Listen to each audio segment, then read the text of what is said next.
I was last seen cancelled. Every day I was really questioning, at which point will I die? Criminalized. You went to the police and said that I prostituted you. Investigated by the police for 12 months. It's a whole floor full of policemen trying to find something so they can put me behind bars. Singapore takes prostitution very seriously. There is such a chance, if they find anything at all, I'm going to jail. But you have 100 over cases. Surely they must be right. Please just save me. I really don't know what to do. It really wasn't me. Save me. They must really, really detest you. You had to apologize for the poor behavior of other people. I've betrayed myself since early in the marriage. Why did they fabricate lies and lodge complaints that had no truth whatsoever? The problem all along. Of course. They pay me because that person was my ex-husband. You're also a liar. You know full well I didn't do any of this. I manipulated the truth back. That's the piece. So you are the cheater and the cheated at the same time. I was the number one fabricator. Why? Why did he have to lie? I think he doesn't know how much he means to me. It's so fucked up. You were a big villain. I really inherited a sinking ship. Videos were leaked, audio was leaked. That is rock bottom. Literally everything was burned down. Do you know how much I had to pay in debts? It was like so much drama. It was almost theatrical. My salary was a fraction of what the owner of the company got. Every day I felt like it was the last day of my life. At which point will I die? Because this is a lot to take. Even if it's a very hard pill to swallow, you swallow it. When you hit rock bottom and you break, that's when you get a new life. This moment is finally here when we are ready to unpack. So to set the record straight, did you embezzle any funds? Did you go to jail at all? So,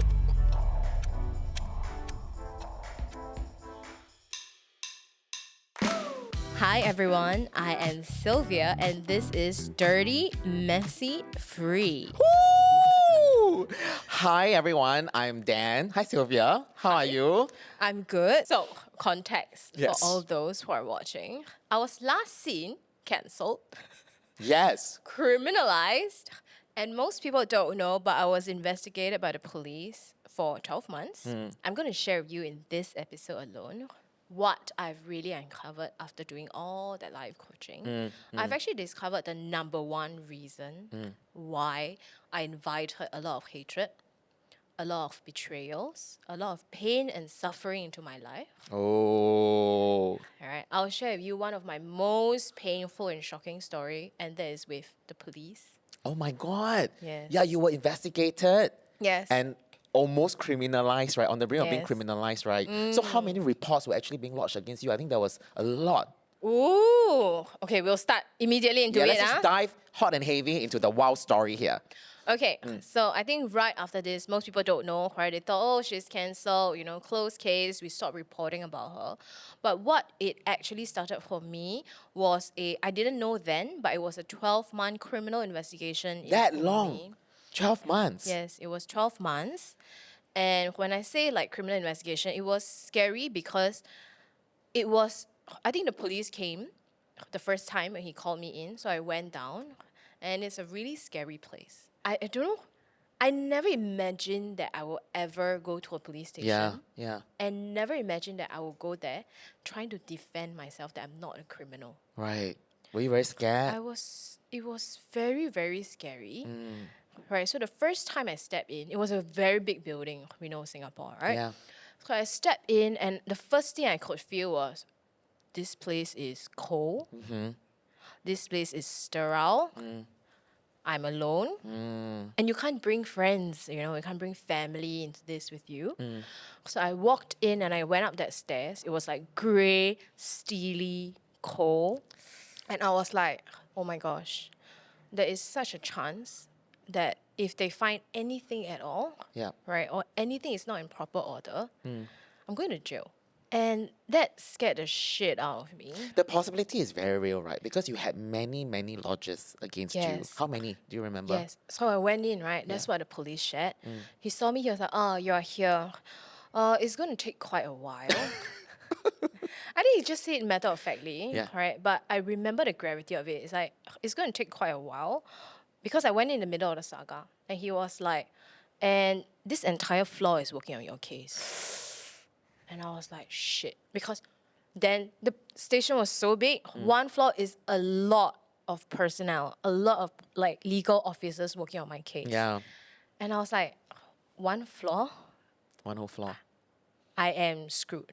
Right? And he was like, and I asked, right, like, was my case that big? He's like, it's not that you have big cases. We have about 100 over open cases against you, ma'am.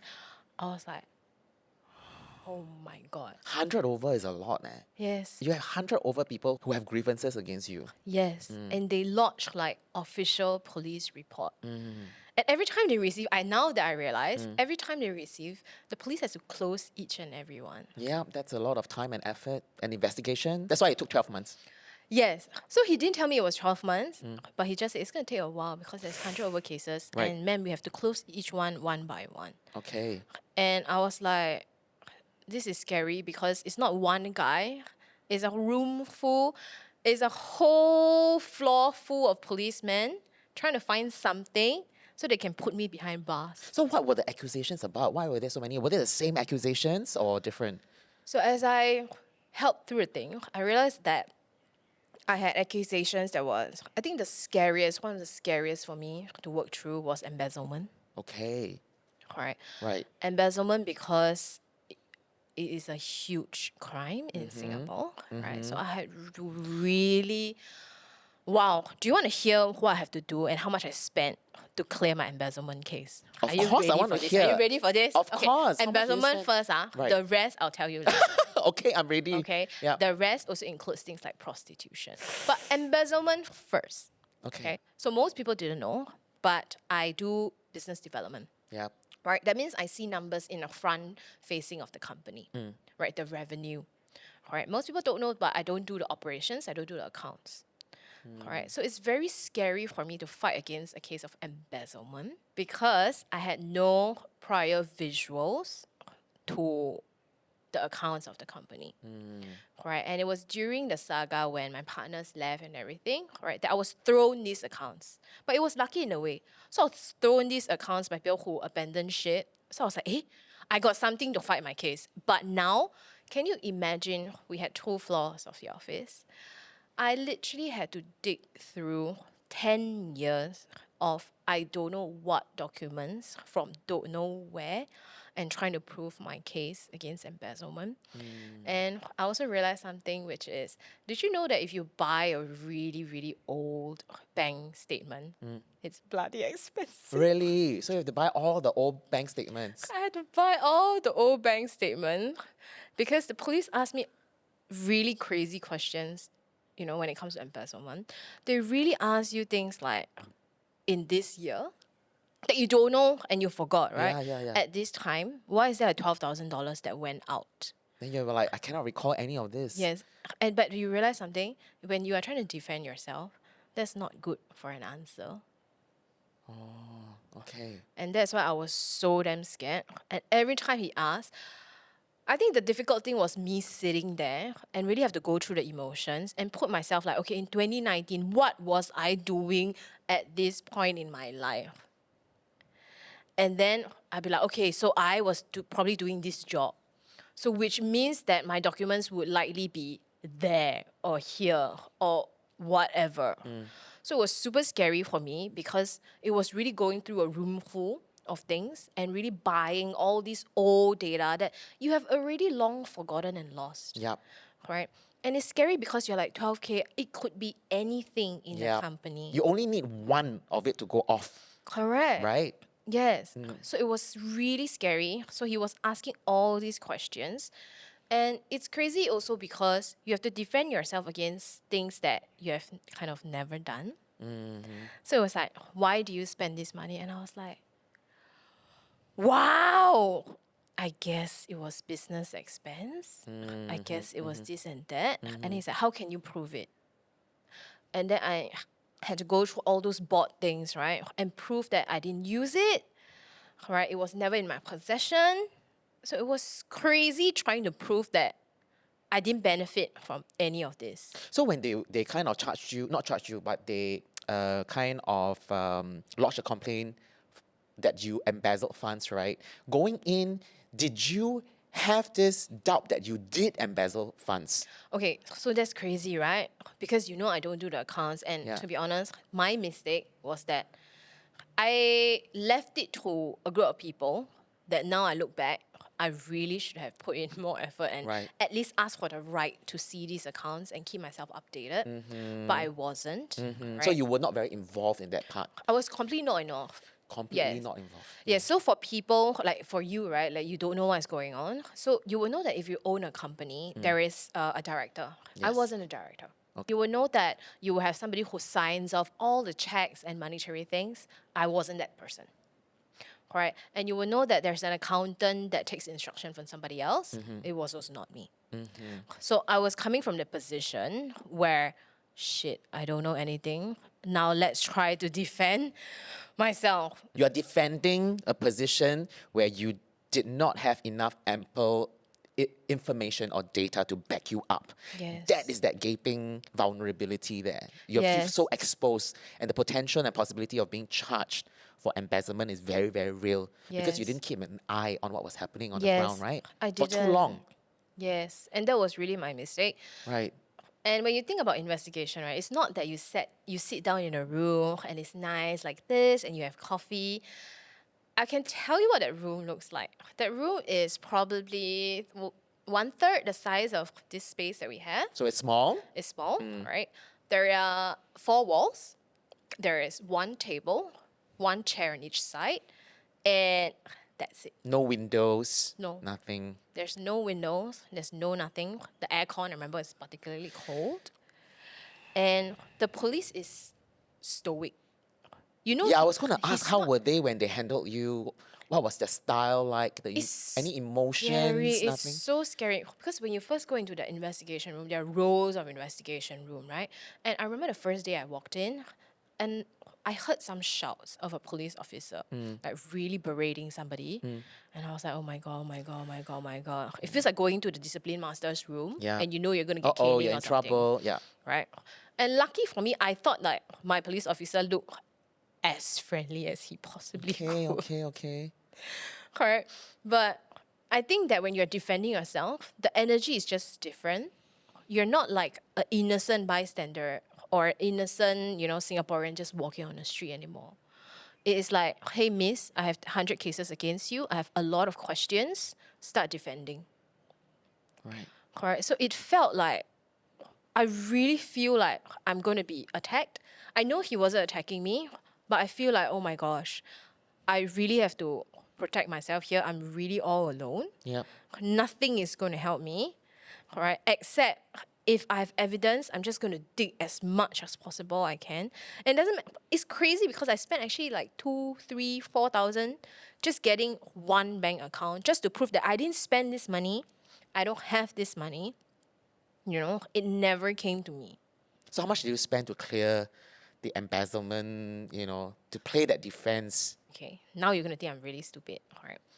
I left my bank card and bank account in the hands of my ex-partner and his personal assistant. So for many years, I didn't even have access to my own bank account. Right. Right, which is why I need to buy the old statements. Right, but that was the only thing I could think of. So I think I spent at least maybe 5K just getting that and some miscellaneous, like whatever I can get, I get, Even if it's like, I don't know, those random stuff, I try to get. Can I ask you, when the police presented, like, say, hey, Sylvia, there are 100 over cases against you. Yeah. Did they tell you what categories they were? I mean, like, how did you receive the 100 over accusations and complaints against you? Like, did you even know what was coming? Or was it like case by case? At first, I thought it was like one guy and then we're done, right? No, so it comes quite crazily in a way that he'll throw you one case and then suddenly he's like, next Monday. The next Monday I'll go down again. Then he's like, this one is the prostitution, yeah. Then I was like, Okay, new category. yes, new category. Remember my case happened towards the end of the year? Yes. Did you know that he investigated me through Christmas, through Christmas Eve, through New Year's Eve, even on my birthday, he wanted me to come down. And I didn't even dare to tell him that, It's your birthday. yeah. But in the end, I was like, is it okay that I don't come down of my birthday? And he was like, okay. Okay, right. Some compassion there. Yes. But it's scary going through this on a festive season. And it's especially painful because you know that whatever evidence is coming up is your supposed friends doing this to you. And they are probably, in my head, I was like, oh, they're probably out celebrating while I'm here, left to defend myself. Yeah. Correct. And these kind of investigations, they can last like one whole day. But one whole day is really like morning, I'll walk in. And then like late evening, they'll say, okay, we are done for the day. And it's absolutely exhausting. It was after every day, is it one after another or? It was different days of the week, right? So they would just call you down periodically when they have enough. So it's also good in a way that you spend a long time there because at least then he get a few things cleared. Yeah. So it was really going through all those numbers that was so painful for me. Did you get legal help right from the beginning? I think you need to think about it from a perspective that I don't think a normal person you will have a lawyer sitting around, right? You won't have like I also didn't have the privilege of having lawyer friends whom I could just call and say, babe, what do I do? Right? The only thing closest to a lawyer that we have was our company retainer. Okay. That company retainer wasn't even somebody that I know really well, and it was somebody that's hired by my ex-partner as well. So to me, it was like, wow, I really don't have much to play with here. I don't really have a lot of allies on my side here. But I think he was professional in the sense that he was the one that says buy as much, bank statements as you could, just as much as you can, right? And he was also the one that I was like, I actually am one person. I have literally like 20, 30 over boxes of all these accounts sitting here that I have no idea how to read, no idea how to sift through. And my lawyer was like, Sylvia, this is what is going to get you free. You sift through, or how else are you going to fight? So I spent also weeks and weeks, right, just with my close friends and my family, going through all these paperwork on the floor and really like anything that can say, Zed, you didn't do this. I think this looks like it. We just like Okay. pasted like whatever we could. It was really like throwing everything out and hoping that please, it really wasn't me. Right. So you pretty much went about resolving this on your own with the help of some friends. No real legal representation. No. Also because I don't think that I could really trust, Right. somebody that was, not hired to defend me against something that's so big and scary. Right? So to set the record straight, did you embezzle any funds at all? Okay, wait. Set the record straight. Did you go to jail at all in these two years during this time? So You did. Your expression was a bit scary. I was like, eh? it is scary because the longer the investigation dragged, the more questions they asked, the more things they were dug Right. through, and the more cases and genres. In my head, I was like, something is Of going to stick. course. There were so many cases. You end up Yeah. throw a stone, also kena, right? Correct. Yeah, In my head, I was like, they're just going to find something. exactly. Right. And also, I had like people on the side saying that, just some friends who are well-meaning, but, makes me scared is because they'll say that, but Siva, you're so public and you have so many cases against you. Even if they don't find something, maybe they'll find something small and just put it on you. Then I was like, the possibility of that. Yeah. It's like a landmine, right? You guys 100, landmines. You only need one to go off and you will get it. yes, Yeah, so the correct. possibility of that happening is very, very high. Yes. So it was dragging on and on and on. And I got progressively, not more relieved, but more scared. Because you dig so much, you're going to find something. That's what I thought. And whether it was my fault or not, I think at that point it wouldn't Did it matter. at any one point in time made you start to believe in the people who lodged the complaints at you? Because it's like it's one thing to have one or two complaints, right? But you have 100 over of these cases. Surely they must be right. That must be something you will end up telling yourself, right? So can you unpack that? So, yes, like there were so many things against you, right? That you will feel like, I think in my head, I was like, I think there was two parts of me, to be very honest. One, that was, Sylvia, you really didn't do anything wrong. Please, please, please trust in yourself. And there was this voice that keeps saying, the truth will protect you. Can you please? The truth will protect you. But when you are dead, no, like you can feel the blood drain through your fingers when he asks a question, You're like, no, I'm fucked, I'm fucked, So it was this two opposing voice every single day. Which one was louder or equally loud? They're just taking turns. Yes, they're just taking turns. They're really just taking turns. And I think the part when I felt that I probably really did something wrong was when they really investigated the prostitution case. Yeah, let's talk about that. So I didn't know that I prostituted somebody, right? But the case they presented apparently was rather colorful and rather detailed, that it really opened a huge investigation against me. And now I know that Singapore takes prostitution very seriously. He gave me, that was one of the most difficult investigations.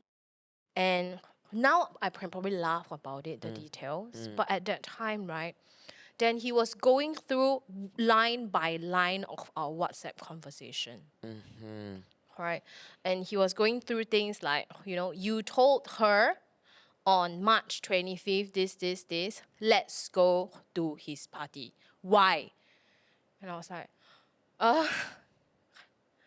like, I think many times I actually wanted to break down because, like, why? Because we were friends. Yeah. And he's like, why? It's like, because we decided to hang out. And he will say things like, she said on this date, at this night time, right? Y'all went to the party together, right? Why were you there?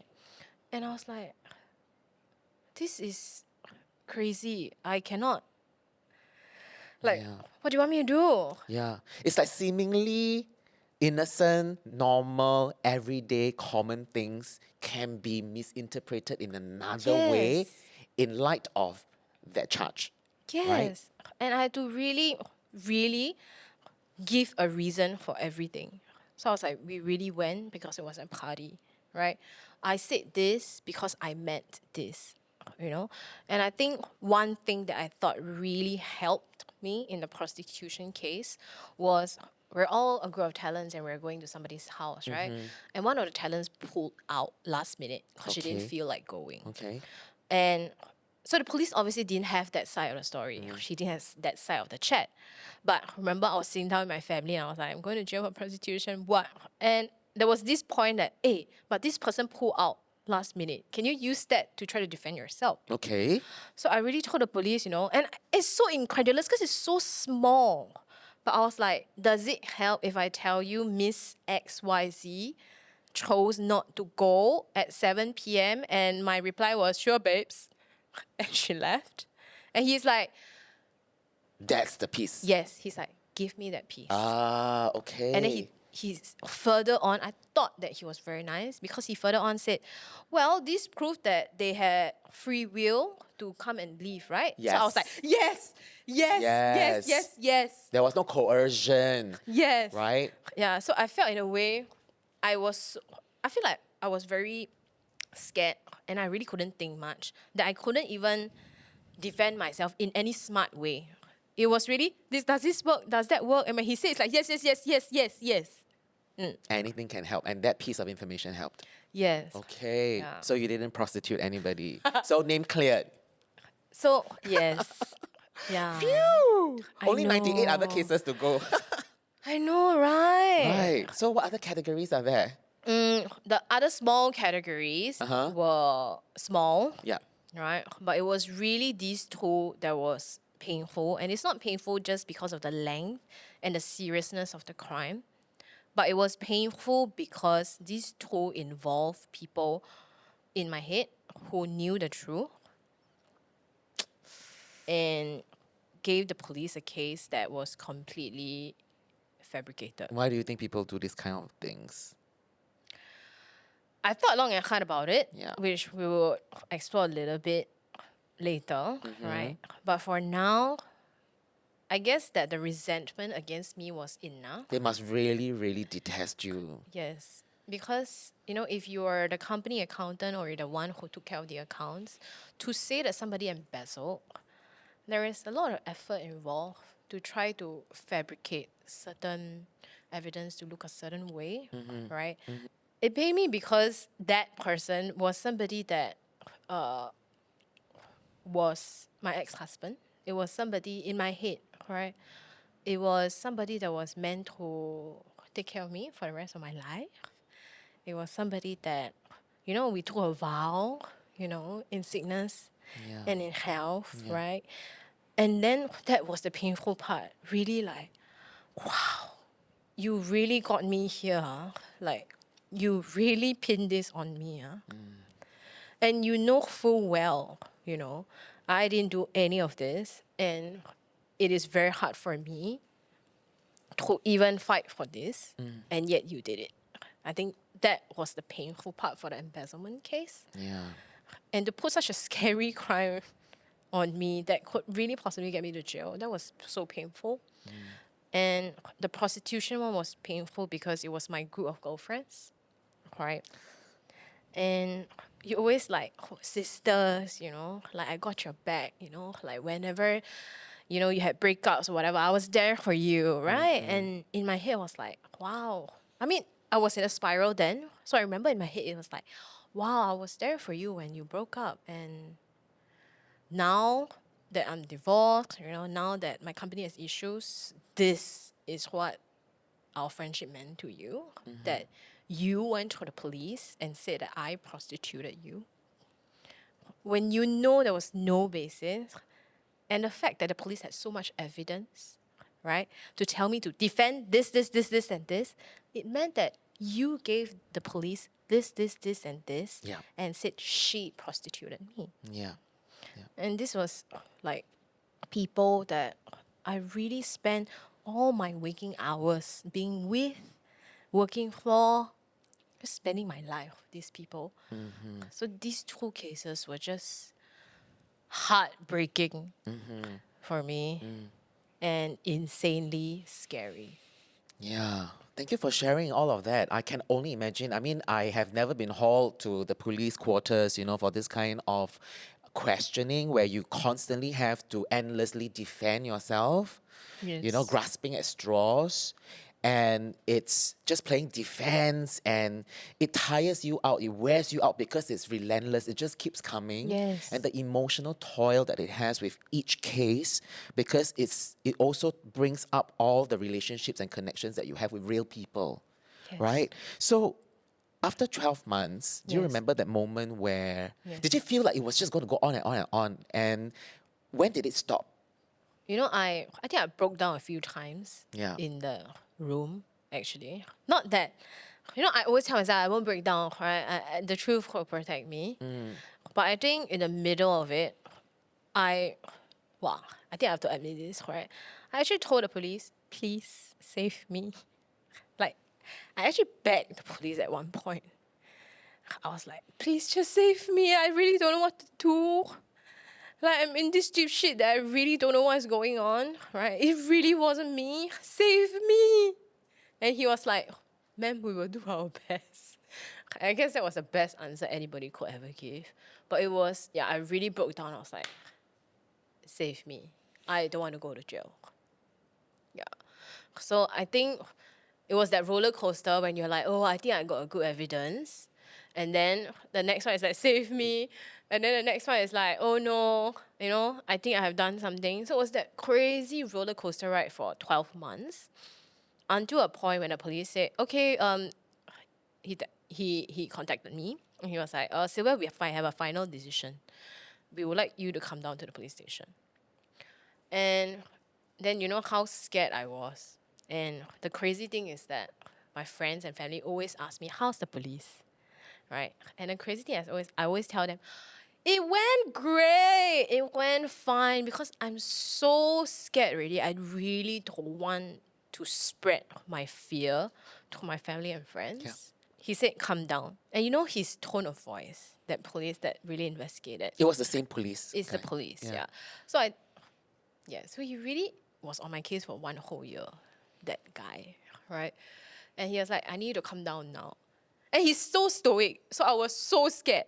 It really could be anything, right? He's like, we have concluded all cases. So I was like, wow, whatever, man. Okay. So I was like, this is it, right? If today is the day that he said I need to go to jail, then I need to tell my family and friends that, well, it didn't actually go as well as I thought it did. You know, it's actually, but if it goes well, then I guess this would be the changing point in my life, right? So I walked into the room. Funny guy. Now that I think about it, he's quite funny, because he is so stoic. And then he got this paper with him, right? And he's like, okay. Then he gave a really long sigh. He was like, I'm done with your investigation, right? I would like to tell you one thing. And I thought he was going to tell me I'm innocent or I'm guilty, right? And he took a long sigh. Sylvia, find better friends. That's what he said. That was the to me. conclusion after 12 months of investigation. After 12 months You of need to find better investigation. friends. And I was literally like going to pee myself. You know, that kind of fear. And he was like, find better friends. And then he passed me the paper. And I was like, I cannot breathe. I cannot read. What does this What whole does this thing mean? What is it? Yeah. Yes. And he's like, you're innocent of all charges. And I think that was a moment where really time stopped for me. Time stop. I can't imagine. It just suddenly catches up with you. Vroom. Yes. And I hold that piece of paper like it's the most important document in my life. And I was like, with this document, it proves that I never did anything. I'm not a criminal. You're good. Yeah. With this, it means that I am now back to a normal citizen and not like, you know, a criminalized person. With this piece of paper, I'm back to being human. Yeah. Yes, because he passed me that piece of paper, and I was like, oh my gosh, this is great. Thank you. And then it dawned upon me, sorry, what did you say? Find better friends. And then I think it was the first time he really opened up and like talked with me like a normal human. That's why I said I'm back to being human citizen. You know, I'm not being like that little ant that was being crushed anymore. So he finally had a little chat with me, and he was like, you know, I investigated you for 12 months, right? It was a really long investigation, right? And he says like every time I speak to you, right? It also means that whatever you come back with, I'm speaking to 5 other people who could verify that. It wasn't an easy job for me at Of all. course. And I was like, you have to verify. And he's like, yes, which is why it takes time for me to come back and say, now you need to defend this or give me something else. Yeah. Right. So I realized that he actually did a lot of stuff, met a lot of people, did a lot of statement taking behind my back. Yeah. Right, for 12 months. And I think during that, he probably met people, right, and then seen people. And he also saw my side of the story. So if I can say that there's one person in Singapore who really has a full story of all these things that came out in social media. It's Mr. it was- Policeman. Yes, it was Mr. Policeman. Oh. He had statements that were taken under oath because he's a policeman. Right? Did you ever had a chance to tell him what a significant role he played in this period of your life? Oh my gosh, I think that, you know, now when I think about it, Yeah. sometimes when I fall into my normal pattern in life, Yeah. and I'm like, you need to have gratitude and gratefulness. Yes. His head is in my... Right? Yeah. Do you want to say something to him if he's no, watching? I will cry. I do think that you have to say something. I do think that these are guardian angels, you know. I did thank him on the spot, but I think he just doesn't know what it means. It might be just a simple police case for him. Maybe it's difficult, right? Maybe it's not so fun for him. But wow, I'm just so grateful because of the hard work he put into finding the truth. Right. He had a terrible job, you know. And I think that Sylvia really needs to find better friends. That's probably a thought that didn't appear at first. Yes. But as he went through the cases, it's like, who are these people? Why did they fabricate lies and lodge complaints that had no truth whatsoever? Because they were vengeful, they wanted vengeance, they needed to speak to their egos because they hated you so much. And I think at the right place at the right time, when you were acquitted of everything, then he could say, Yes. babe, you need to find better friends. So yes, like he's the head in my head, right? Whenever Yeah. I tell myself that, I need to be grateful for everything, it's really his face. I think he doesn't know how much he means to me. Yeah. But this is one guy who really gave me my rights as a human being back. Yeah. And So the this, police here really do their work, right? they really do their Right? work. They went through meticulously every case. Yes. Yeah. And they had to prove that you did those crimes. Yes. Right? Yes. Thank you, Mr. Policeman. Really? We really want to thank you for doing your job and being so compassionate. Yes. Yeah. Yeah. And I found out one thing as well, that to close a case, right, at least for briefly what he shared, was he has to go back to those people and ask them for their final statement, right? So it also meant that their final statement had to be, it wasn't true. Were there any consequences for these people who fabricated lies and brought all these charges against you? Or is So- it a case of it's the ball is in your court for you to prove that you're innocent, and then once you prove that, then case closed and no consequences for these people as well? Not even a slap on the wrist. Yeah. So it's the second one. Is that? Yes. I don't understand this. Yes. I was very shocked to find out, right? Because I think the police honestly didn't have a great time. Because I asked him, now that my case is closed, what are you going to do, right? And he says, like, I'm going back to my real job.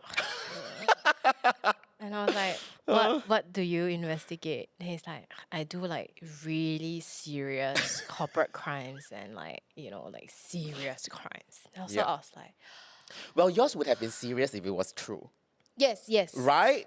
Yeah. Yes. But then after all of that, none of it is a waste of time. It was Yes. a waste of time. Yes. And public resources, by the way. Yes, yeah. So I actually, on that spot, when I realized how much effort he put in, right, I actually apologized to him on the spot. I was Yeah. like, oh, I'm really sorry that you have to close 100 over cases for me. Right. And I didn't know of that back and forth that you had to do behind that just to prove every single thing that came out of anybody's mouth.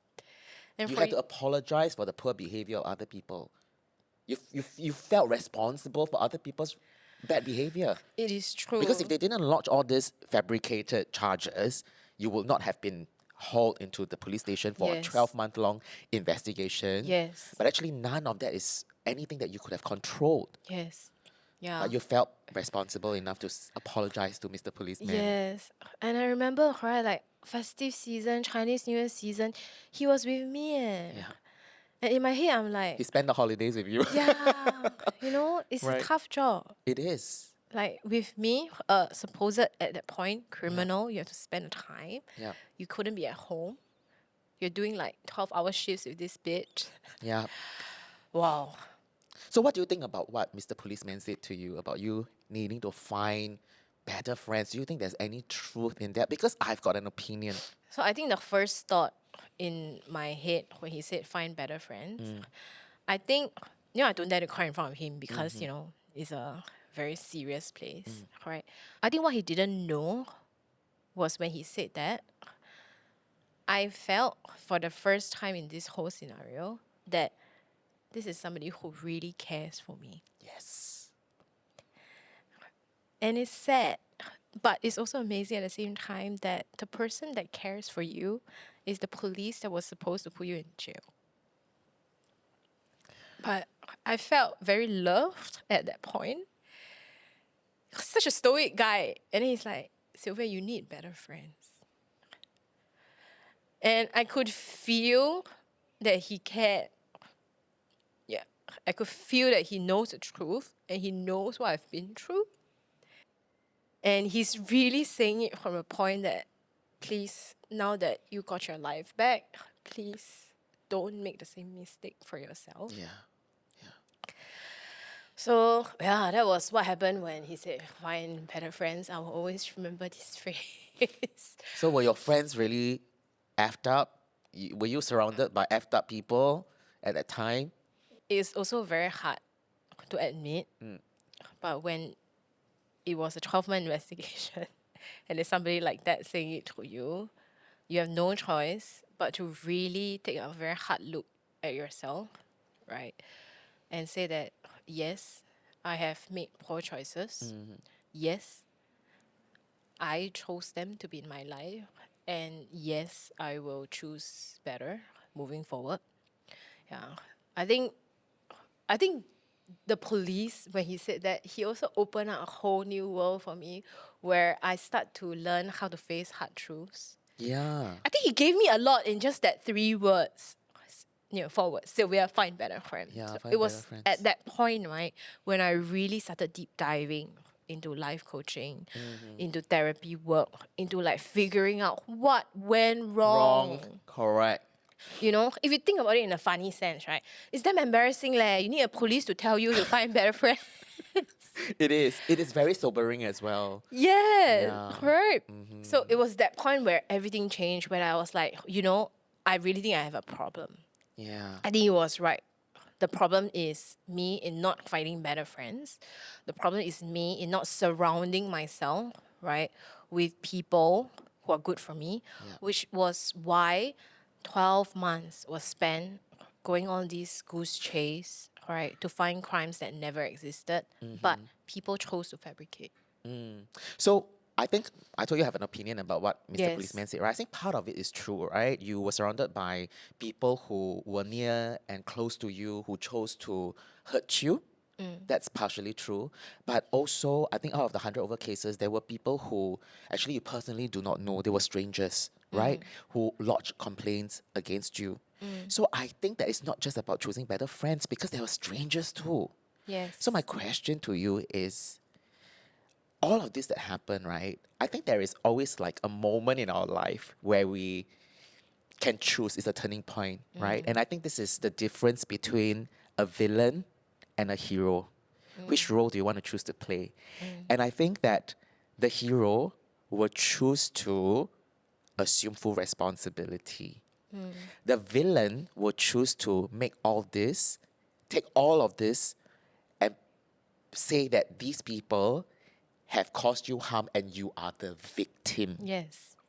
So my question to you is, do you feel like a victim because these people did, whether it's friends or strangers, they chose to do these nasty things to you? So you very poor thing lah, Then you're at the receiving end. I'm the victim here. People bullied me.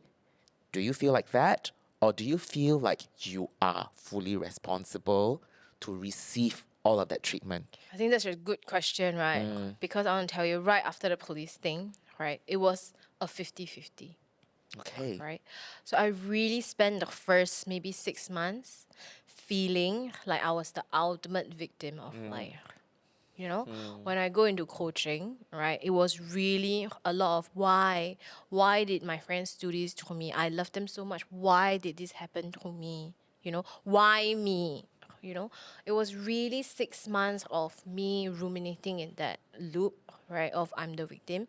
And I think it's so, so, so easy to stay in that space. And I also want to say that for people who are always in a loop, right, I don't think it's that we want to be in a loop. Correct. It's really like the trauma and the pain and the suffering is so real to you. It's really in your body. Like you wake up and you just see a piece of news about your friend and you are just reminded how much he betrayed you and put you in that space. That cycle starts because it's actually really real.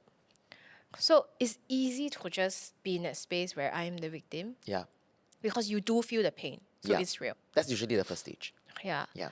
So that pain took a long time. About 6 Right. months? Yeah, 6 months when I was still in that painful victim zone, right?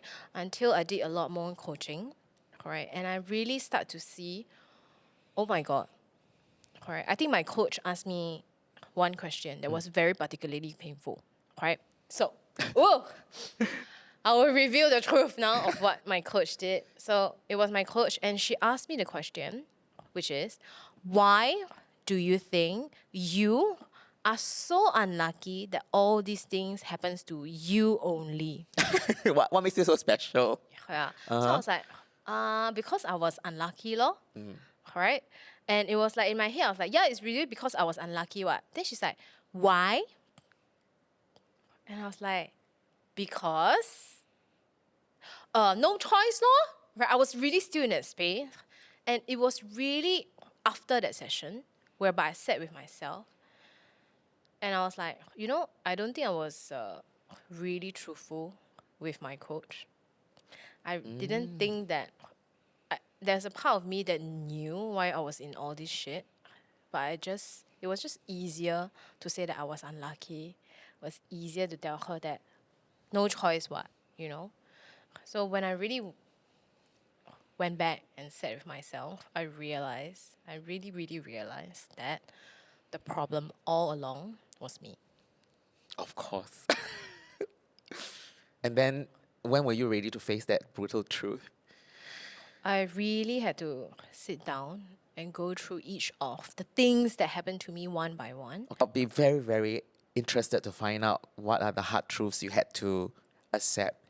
That, when we talk about assuming full responsibility for all the bad shit that happens in our life, it just feels like a broad stroke. Yes. So can you unpack to us what were the revelations that you had that speaks to the energy of assuming full responsibility? So I realized one universal truth. Okay. And I think that is the cause of all the pain, all the strife, all the resentment, all the betrayals and the fake things in my life, right? It all boils down to this one thing. And when I realized it, it really changed everything for me. And that is, I used to think that this was fluffy, but I think you really attract the energy that you send out and you are. Mm. And that was the basis where I really started deep diving into my life. Right? So the first question I asked myself is, everybody betrayed me. Whoever can betray you, betrayed you. Right? So why are you attracting all this energy into your life? The betrayals externally. Yes. Okay, and it's because, come on, let's give it to us. And it's really because that the person who has really betrayed me truly was never these people as much as myself. And it's painful, and I don't say this lightly because it took 2 years of quiet time to come to terms with this. It's a very ouch Yes. moment when you accept that Yes. truth. And it's truth that I have to deep dive a lot because it meant that on many instances I betrayed myself. How did you self-betray? Right.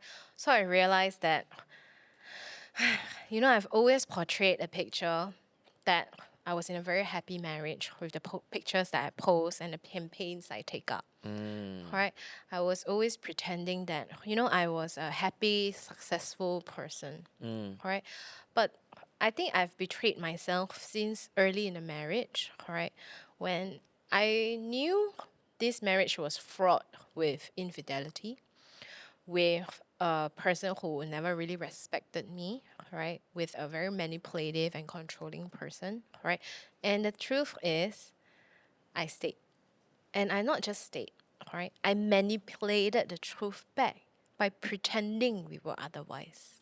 So you are the cheater and the cheated at the same time. Right? This is why self-betrayal is a fucking big deal. Yes. Because you're also a liar. Yes, I absolutely lied, right? So I betrayed myself on a daily basis, right? Like, I can hate, right, my job, right? But out there, what am I doing then? I'm actually lying to people, right? That best job ever. I love my job. I'm having a lovely time. One time then I actually remembered I gave an interview. It was about passion. I wrote a script, right? I delivered that script, right? The whole time I was like, this is bullshit. I don't know what I'm talking about, but I have done my homework. It sounds like this is a good answer. Do you know what happened during the shoot and after the shoot. The whole time, do you know, I felt like vomiting. Yeah, because you're violating the truth. And I felt like vomiting. It's a but violation. Yeah. I disregarded it. I Yeah. pushed through that script. And Yeah. this is why even until today, I can tell you, I lied. I lied for money, for fame, for the work that was supposed to push this forward. But To continue the narrative that the public had of you, yes, right? Which was a different persona. yes, And it was grounded in non-truths, it's non-truths. right? Yes. So in work, right, I was betraying myself. I think you know this about me, right? The fact that, I presented a very, whoa, we're having a lot of fun. I'm surrounded by people. I'm popular. I'm loved. I'm connected. But the truth was, I never really felt the same about the people around me. But to give a brief insight was, at one point, I actually told my therapist, is it normal to be scared of your friends? You didn't feel safe around them. Never. And I always thought that this was normal. Right? So there was a lot of fear in me as well. Right? So I was lying. I was betraying myself. Right? And also that, not just that, I was also every day in an internal turmoil of fear. Right? Fear of what happening?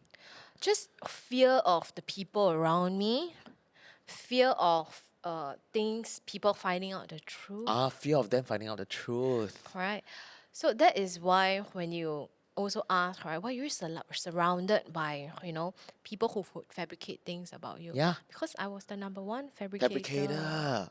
So it's the mirroring effect. Yes. Yeah. The reason why people went to the police station to lodge complaints about the things that you didn't do was because you yourself fabricated lies about the things that you didn't feel, right? Or own. Yes. You didn't own passion. No. You didn't own a wholesome, healthy, happy marriage. Yeah. But this is interesting, right? Let's just unpack it. Like, there must be some form of payoff because if we're naturally born honest, for example, then it would have been rather easy for us to stay honest. But there must have been a payoff for you to be dishonest and to tell lies about the truth, right? What do you think was it? Why did you have to lie? So I actually had to deal with that question with myself. Yeah. Right? And the reason is I lied because, right, it was just a lot simpler in my mind then, right, to stay in this lie, right, and to gain the benefits out of it, which was external validation. So the benefit was external validation. Yes. Of what specifically? Of the people who watch the show, right? The people who tell me, look at you, your life is perfect. And in my head, I'm like, yes, look at me, it is perfect, isn't it? I could lie to, it's crazy because it's a loop. Yes. Correct. One thing feeds another, right? Yes, and they're like, look at you, Sylvia, you're so loved, you're surrounded by friends, right? I want your life. And in my head, I'm like, don't you want my life? Isn't it great? Aren't you jealous of this? Aren't you envious of this? Don't I have the best? And in that mindset, I was like, hey, I'm living the life that everybody wants, So I'm just going to push through the lies. I'm going to push through the betrayals. I'm not going to listen to my body. So when you say listen to your body, right, it was crazy. So you know me now, right? You know that I had to schedule in crying hour, Yeah. right? Like it started monthly and then weekly. And then daily. Daily, right? Like I literally had to schedule sessions where I have to cry Yeah. and let my very terrible emotions out Yeah. before I can go to a client shoot. Yeah. But in that client shoot, there I was again, right? Then I was a comedian making people laugh. And I was doing crying hour and being so sad before every single shoot. It's so fucked up. Right? Yeah. It is. And it's the same kind of lie again, right? It's like Yes. before going on to the stage sharing about passion and everything, you Yes. have no passion in your I have no work, passion. in your marriage, No. right? It's that lie again. Yes. And I think the biggest betrayal also comes in a form of all these things that we will talk about, in the later episodes, which is also I realized a lot of things about anger, my angle, right? I noticed a lot of things about the themes of abuse in my life. So I had to face a lot of very deep, dark demons, right? Or themes even like abuse, which I never wanted that to be associated with me. It was a part of me that was very shameful to admit because it was with my childhood, with my family, but I had to really sit down and be like, you know, this is what it is, right? I'm the product of that, and I will make the choice now to decide what I will do with it. Yeah. So a lot of monsters that we will have to unpack. Yeah, talking about this, I want to continue talking about the villain, the difference between a villain and a hero, right? So I think the hero assumes full responsibility. The other difference between a villain and a hero is that when it comes to the hero, a hero's relationship with the bad shit, the pain and suffering that happens to them in life, what they choose to do with it is that they will, with a sense of justice and integrity, will go to a space where they say, I don't want this thing that I've experienced to happen to anybody else. I choose to tell my story so that you don't have to hit a brick wall or learn the hard way. If I can just help prevent someone Yes. from having to go through the turmoil that you had to go through, or even just lessen the time, you would have achieved a hero's journey. You know, the objective of a hero. Now, a villain is very different, right? A villain is that your relationship with pain and hurt and suffering, once you go through that, right, you want to retaliate. Yes. And you want to revenge and be very, very vengeful. You want vengeance because it feeds the ego, and that's what makes you a villain. So you choose to be a Hero. yes, Yes, I know. a hero. I did. And this, again, right, is also going to be upcoming that how hard it was to step into this role, honestly, because when you have been villainized by the whole, Yeah, and you are a big villain. You were a big villain, Right. Right. You were that bitchy boss that dropped bombs, ad bombs, foul words with the bitchy face. You know, videos Yes. were leaked, audio was leaked. Right. right? So that was a theme in my head as well. And there was a huge part of me that was, who are you, Yeah. right, to actually even talk Yeah. after all that? And will anybody want to even listen to this bitch Correct. talk? Exactly. So to come to this podcast, right, I really had to deal with a lot of demons. Yeah. And all these things I had to solve one by one. Yes. And I had litmus tests actually, Uh-huh. right? Which was I'll tell myself that the day that I will truly come and share my story or even to do anything in public, right, would be the day that almost nothing in my whole life can ever trigger me anymore. Right. Yes, and that's also the reason why for 2 years, right, I really laid low, even though you know, right, and you were also one of those who requested me to come onto your podcast, come onto your show, share your stuff. And to me, it was really from that point when the police gave me my life back. I really told myself one thing, the first time you fucked up, right, you can say it was ignorance. Yeah. You can say it was you didn't know better. Yeah. Right. But moving forward, I have to choose everything that's good for me. I have to choose because the next time I fall down, it is really on me. And I know full well the lessons now. And if I still choose to do that, then it's really on me. Yep. That means you didn't learn your lesson, lor. If you Correct. choose to do the same thing over and over again. And you know what? When you do that, the universe will tend to send you bigger and bigger lessons. Yes. Until you wake the fuck up. Right? The stakes will get higher and higher. Yeah. So can I ask you, right? Like, was there any point in your life where you felt like you have run out of moves? Like this is it. You are dead. Died. Like Well, the then. end. Yeah. Actually, you know what? I can share what I did for the next 2 years. Yes. Right? But I can also tell you that during those times, it always feels like this is The end. the end. Of the road. Yes. Run out of moves. Yes. So obviously heaven, right? Because you're here today. Yeah. So how? What moves did you take after all that public cancellation, investigation, business gone also, all of that. Tell us what happened. Oh yeah, I completely forgot. Business also gone. Of course, I think literally everything was burned down. Okay.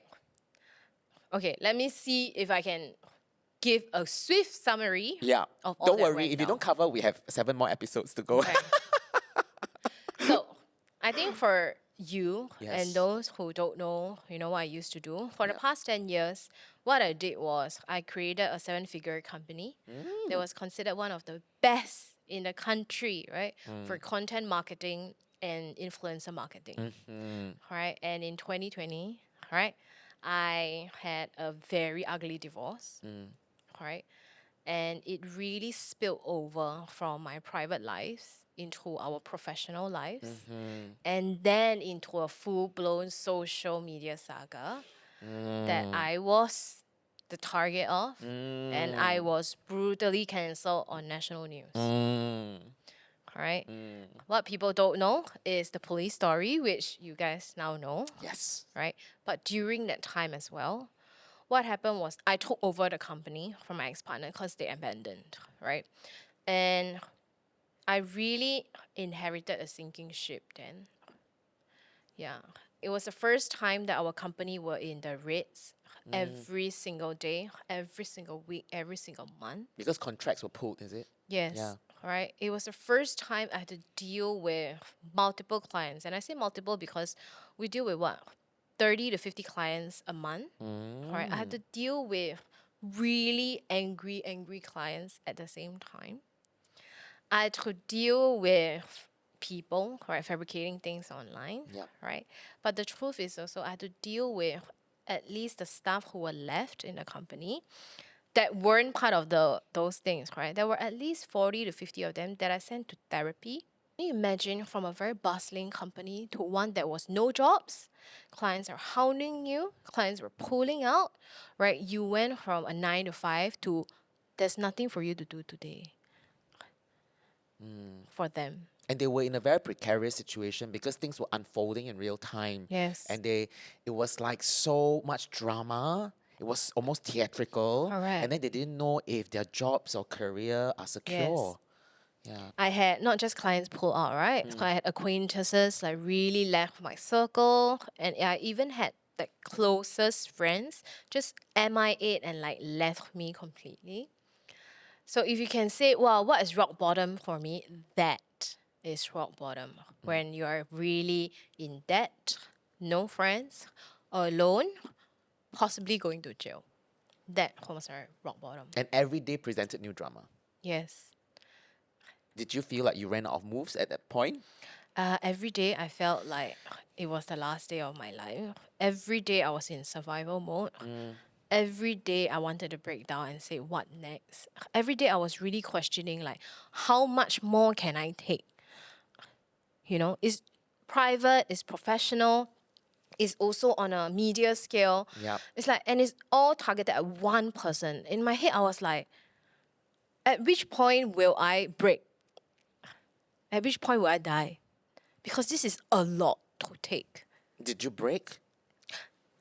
I think that I was struggling really hard not to break. So you didn't? Did you break? Yeah. When was it that you broke? And what was it like? I think, strangely, right, the part when I really broke was when it's near the end of the police investigation. Remember the part when I told you I was begging the police? That was really my breaking point because I was front line, right? To me, it's like I was bringing in a lot of money, right? But I really don't know what happens behind. So when I inherited this sinking ship, right, I also inherited a company that was no longer doing well. I also inherited the debts that came with the company that a normal business was supposed to cover. Do you know how much I had to pay in debts? No, tell me. 7 figures. And then that was when I begged the police, please help me.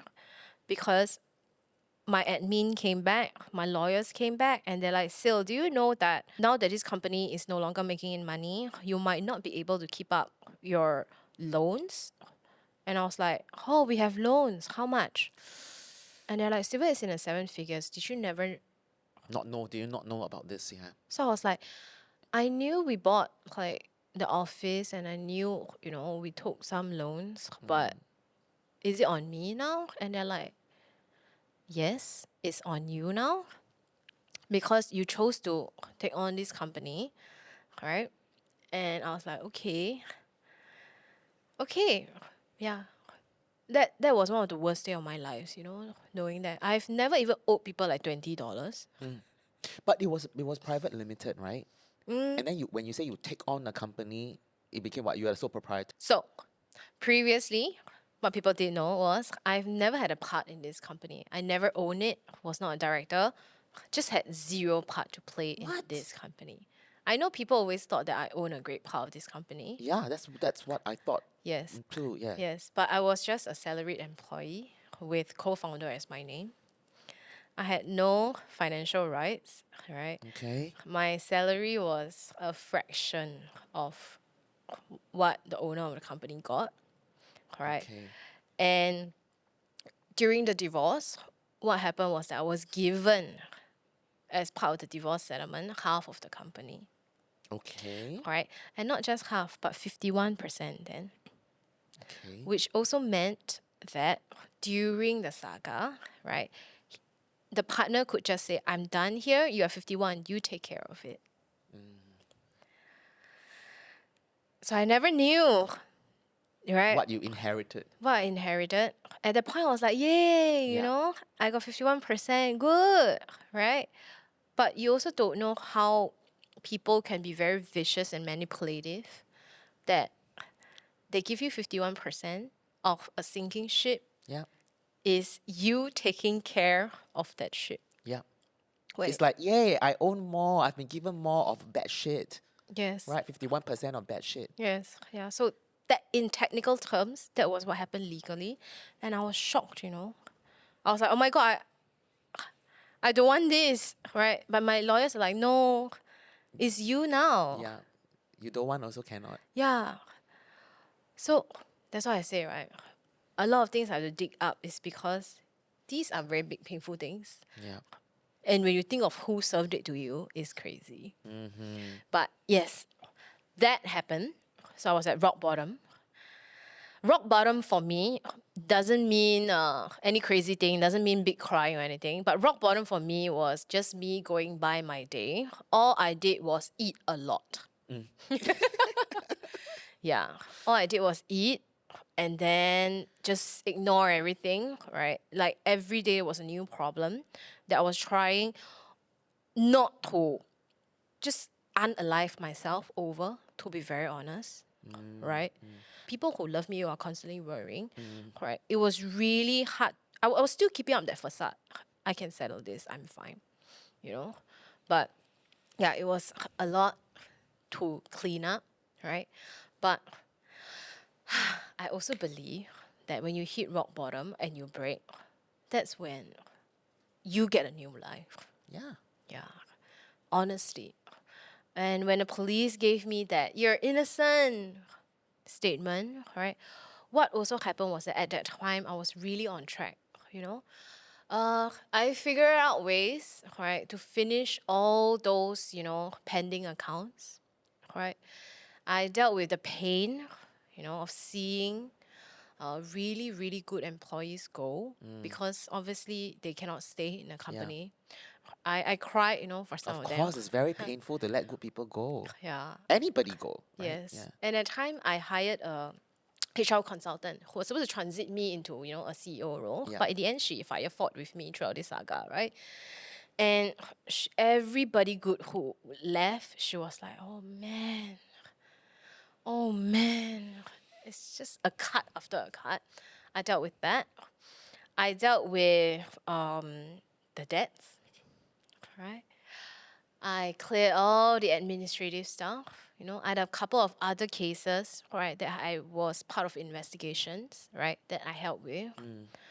So I realized slowly but surely, even though every day you think you're dying, but you clean up things one by one by one, And when the police said you're innocent, I was like, hey, I think I'm doing okay, All the rubbish almost swept up, right? And that was at a time when I really had the headspace to actually see what I'm getting offered. Right. So I had offers sitting there, but it was really in my head. I was like, I'm a criminal, don't hire me. And I had two really, really good offers. So then I took on the regional role because at that point, I really wanted to expand my portfolio. Correct. And again, that is also a difficult part of my life, right? To move from, oh, you're an entrepreneur to, oh, I'm going to be an employee. I'm Yeah. going to work from somebody else, Yeah. right? So that in itself was a very, very exciting experience, okay? Most recently, I took on the social media lead role for Yes. our Singaporean presidential election campaign. Yeah. Right? That was very successful. Yes. And then what happened? And then because I was doing life coaching the entire time, right? And then I was really encouraged by a few people, including yourself, right? So I took on more courses, more certifications. And then you were the one who encouraged me to do like life coaching freelance. Last year, right? I finally launched my like full pivot, from social media into life coaching. Finally launched my one-to-one life coaching private practice. And this is a surprise I want to tell you. Okay. Right? Which is within 2 months, right? Remember you said that you give a present to whoever is 5 figures coach. Yeah. So within 2 months, You cleared that. I really hit that Okay. first target. Awesome. Yes. And then, yeah. Congratulations. Well done. 2 Right. months. So I didn't Yeah. tell you. You didn't tell me. Okay, you're telling me now. Yes. Real time. Yeah. So that, and then now I'm sitting here, Yeah. right, launching this podcast with you, right? And for those people who don't know, during this entire time, I actually spent like 6 figures or even more going through many coaches, right? Then it's my life coach number 13, right? You've been through a lot of coaches. Wow, as I say this, right, it's really like I've been through a lot. You have. And when you say that at any point do I feel like dying? At every point, I feel like dying. And at every point, you felt like ran out of moves, except you continue to make moves. Yes. Yeah. Yeah, it was really like that. So I'm very proud of you, and I just want to tell you that, and also tell anyone who is listening, that moment, right, where you feel like you have run out of moves. And I've been there as well, if you feel that you have run out of moves, just tell yourself that it's the monkey brain telling you a fucking lie. And there is always one more move you can make when you Yes. feel that. Yes. And that move is you have to own the reality and you have to be brutally honest with yourself about the truth. Even Yes. if it's a very hard pill to swallow, Yes. you fucking swallow it.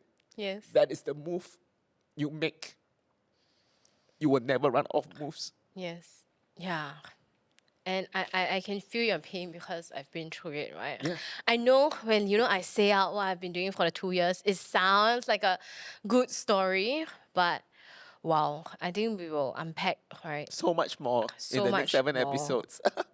Wow, if you tell me I ever have to face this, I would have never told you I would. I would never have the courage to. I have to unpack so many sad things in my life that make me feel small and really ashamed. I had to unpack a lot of pain. Because you choose to be a hero, right? For others out there, we can choose to be heroes. And I think that's the route that you and I have chosen, right? To alchemize our pain and suffering and to help other people out there who is the right time and if it's the right space for them, yeah? So why don't we share about what Dirty Messy Free DMF is all about and what's coming next? What can they anticipate the next 7 Okay. episodes to be about? Woo! So the rest of the podcast, okay, what's upcoming would be actually I will be sharing the most important chapters of my life, which also coincidentally are the chapters that Are the I most want- painful? most painful, and Yeah. honestly, the chapters that I would like to hide the most. Our producer, when I first met her, she actually said to me something funny. She said that, Sylvia, if I were you, right, I'll go to New York and never come back. And hide and disappear and evaporate. Yes, right. And these are the stories that I have written for the upcoming episodes. I've also written all my lessons, right? All the thoughts, all the frameworks that I have worked with to get myself to a better space, right? I want to say that all my mistakes, and there were a lot of my mistakes, and they were very embarrassing, shameful mistakes, right? I want to say that these mistakes were not accidental, right? I'm ready to say that these were necessary mistakes for me to make, right? And I'm ready, right? And for those people who have ever said that, you were in the wrong, right? I was in the wrong, right? And this is me saying that I'm ready to own up to all these lessons, right? And learn what they're here for. And I'm happy to share, what wisdom I've gotten from them. So that's what you can really expect from the upcoming episodes. And also, should we talk about what we're doing together? Yes, something exciting is really going to drop after we do this show. Sylvia and I were thinking, it's not all about sharing stories, narratives, right? We want to make sure that it is usable and practical for you, that you can deploy in your life in a very Yes. practical way and immediate way. Yes. Yeah, so we decided to do kind of like a, what would you call it? An experience, a course, a program. Yes. Yeah. Correct. A mastermind, a masterclass. Yes. Yeah, all of the above. But Yes. it'll be fun. And it's called, It's called How to Human. yeah. Okay, if you think about it, right, how to human, we're using it as a verb, not a noun. Like, human is a noun, but we're using it as an action, a verb. How to human. How do we even human through life? We have Yes. never been taught that curriculum in school. Yes. Yeah, it's about time. I've fallen down really publicly, right? So if you say that who don't know how to human, it was me. That's why you keep saying, you would think that this is stupid because it's very fundamental and basic, but yet you had no idea. Yes, Yeah, right. because nobody taught you how. And I know that currently, at least from what I know, right, the self-healing, the group healing space can come expensive. At least it was for me. You spent 6 figures, right? Yes.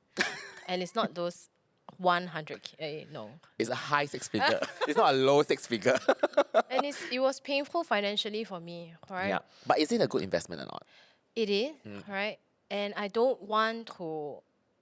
think I'm called, right, to keep all these lessons myself, right? And if I can have these lessons in very easy to understand, formats, right? And doing it with you, Yes. right? It's going to be so fun. It's not just fun. I want you to know one thing. It is, then, the reason why you are my partner sitting here today is because in this space where I was shamed, I was stepped on, I had no friends. My only friend was the police. And everybody looked down on me. And nobody think I could climb back up again. Right? And I was in $1 million of debt. Right? You really were one of the life coaches.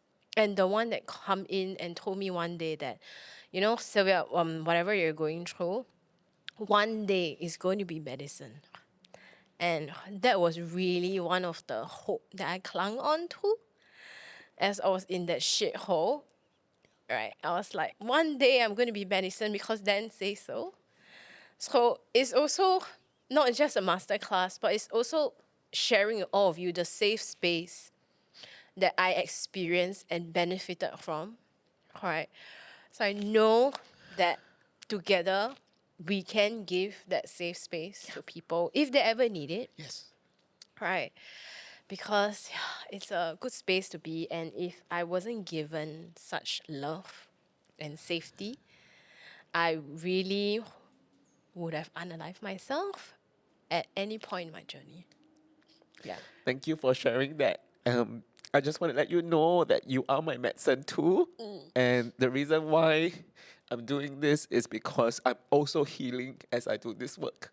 So let's have a lot of fun. Yes. Let's do a shit ton of healing. Yes. And let's bring more light to the world. And I look forward to the rest of this beautiful journey that keeps unfolding with you, Sylvia. Thank you so much. Yes. Thank you. So, thank you so much for watching the first episode of Dirty, Messy, Free. Yes, as you can tell, it's dirty, it's messy, but it's ultimately so liberating. And freeing, yes. And yeah, you can check out the link, right, for the community that we're going to put our hearts. I am going to put my heart and soul into creating. And I can't wait to see what this journey unfold. I'm actually very scared, but Scare excited. Yeah! Let's do this. woo!